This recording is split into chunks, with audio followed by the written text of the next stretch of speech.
Gosta lofuma azisize kuchuma mwana wa Ishumaili vanoda avakukokota vachiona kachipo unacho uri masikokota ava siya varerera siya mbopokota chakakosha kudiwa nendenga ndicho chega chakakosha nekuti panofamba vanotera gomba ndavaona kaya varonga shuviro kuda kuti ndite ndonda kuda kundiparadza kudonhedzera kamugomba paunofamba vanotera gomba ndavaona kaya varonga shuviro kuda kuti ndite ndonda kuda kukuparadza kudonhedzera kamugomba seleta ngenda makari ndimi makari mampoto ndimi makari mamgode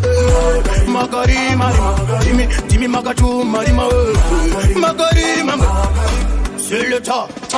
kana ndafa kana ndaenda isati ndadzoka ndenge ndaenda ndichadzoka ndine simba ndipo pamuchatenda revatarenda vanoda kusapruna mwari vekudenga ndo vakantuma azvisizvega akusuchuma Ishumaili ndakaseleta nganda makari ndimi makari mampoto